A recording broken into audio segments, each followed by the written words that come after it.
tarde e boa noite. Sejam muito bem-vindos a mais um episódio do nosso podcast Filofofocando. Eu sou Yasmin Costa, estudante do IFNMG Campo Januário, do curso técnico em meio ambiente. Eu sou Hélio Camilo Rosa, professor de filosofia do IFNMG Campus Januária. E eu sou Lívia Guedes, também estudante do IFNMG Campus Januária, do curso técnico em meio ambiente. E hoje nós vamos viajar lá para Atenas, né? Não é Atenas, é Atenas. É no século V a.C.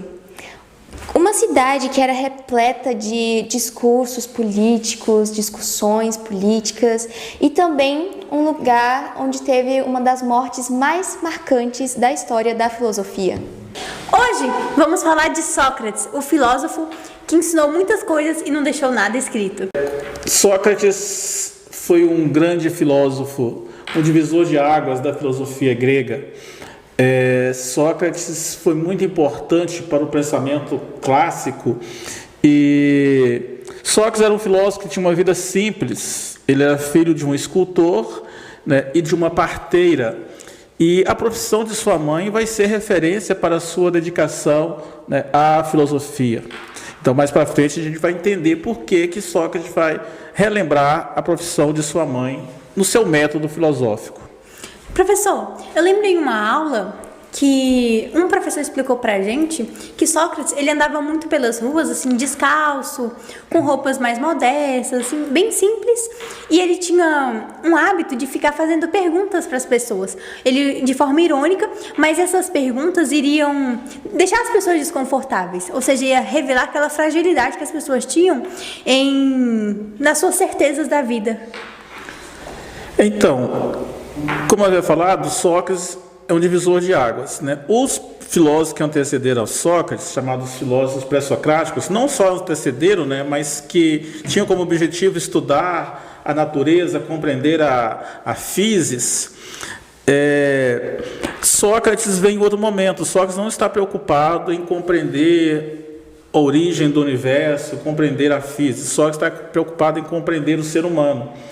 E é bem isso. Sócrates ele era um indivíduo livre, né, um cidadão ateniense livre, mas ele tinha uma vida simples, né? Ele dialogava com as pessoas, caminhava pela cidade, pelas praças, pelos mercados, e ele gostava de conversar e de dialogar com as pessoas.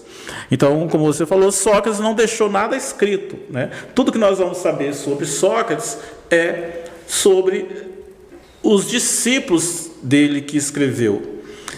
Principalmente Platão, onde Sócrates vai ter toda a referência em relação a Sócrates nos diálogos platônicos.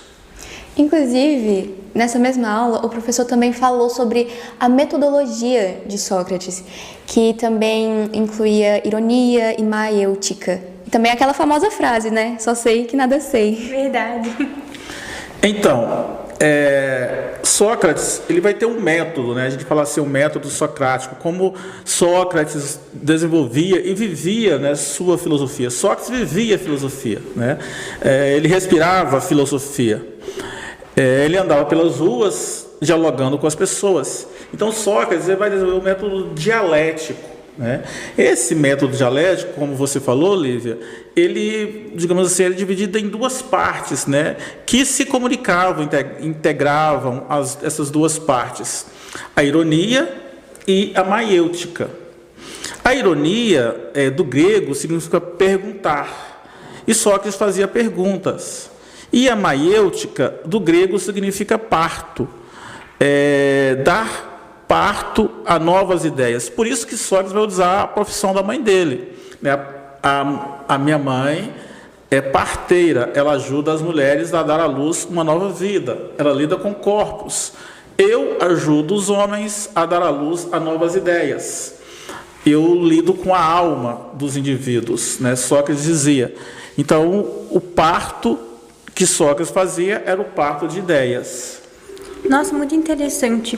E nesse modo de vida, nessa filosofia que Sócrates usava, também vai revelar muito para a gente sobre a questão de que ele traz uma questão de relação entre virtude, felicidade e verdade, certo? Isso. como a gente falou, Sócrates vivia a filosofia, e a filosofia tinha que ser o filósofo tem que ser um exemplo de vida, ele tem que viver aquilo que ele disse. Então ele buscava construir uma verdade. Sócrates discutia para chegar a uma forma de pensamento. Como o Lívia falou, uma das frases, né, que todas as pessoas conhecem, até pessoas que não estudaram filosofia, vai dizer essa frase: só sei que nada sei. O que se explica essa frase, né? Sócrates, ele fazia perguntas fingindo desconhecer.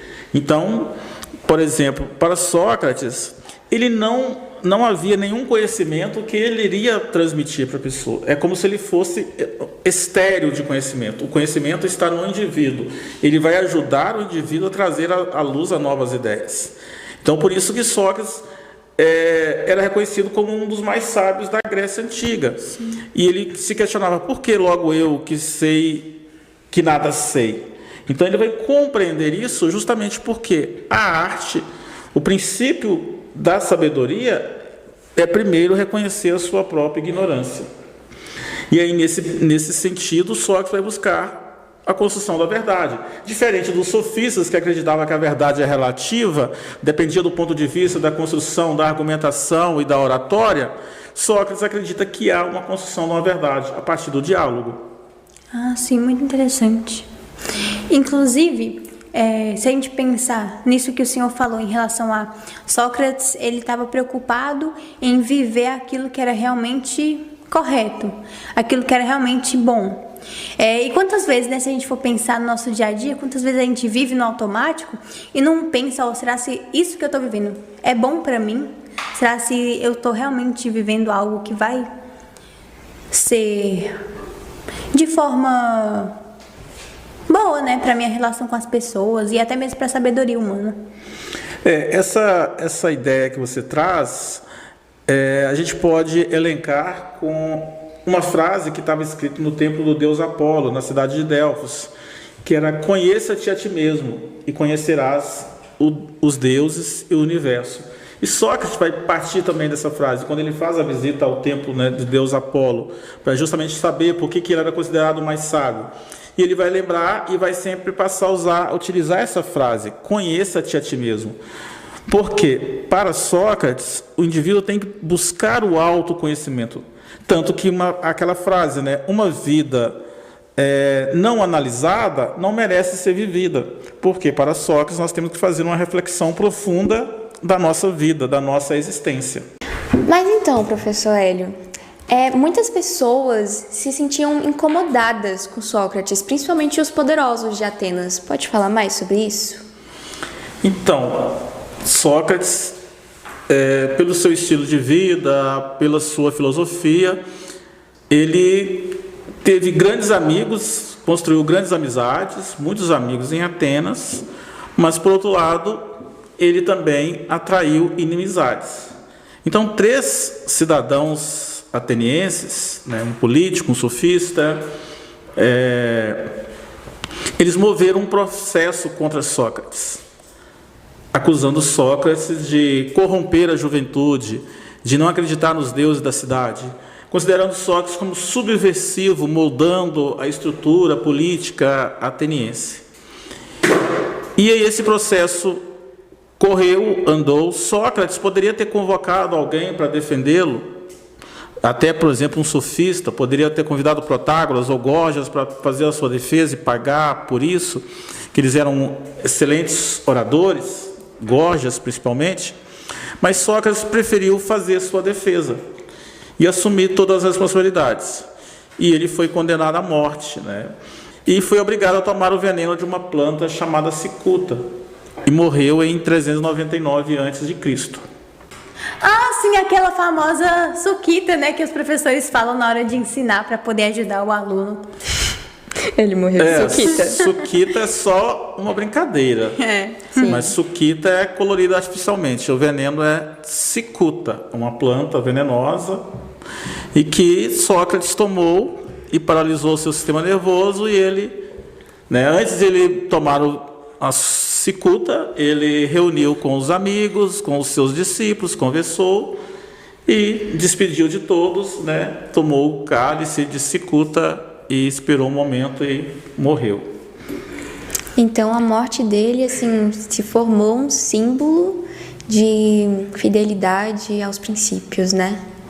Isso foi um símbolo de resistência.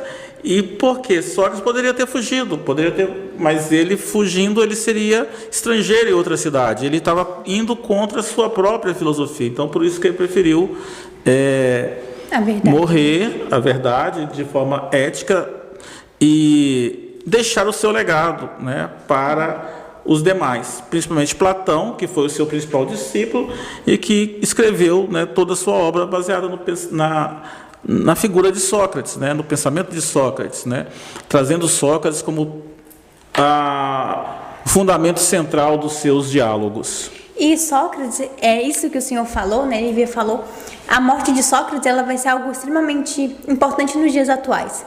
E como podemos ver, Sócrates não deixou nada escrito, mas ele deixou uma coisa extremamente importante e que deve ser algo principal, que é essa forma de filosofia, essa forma de vida que busca a verdade acima de tudo, né? O papo hoje foi muito bom, gente.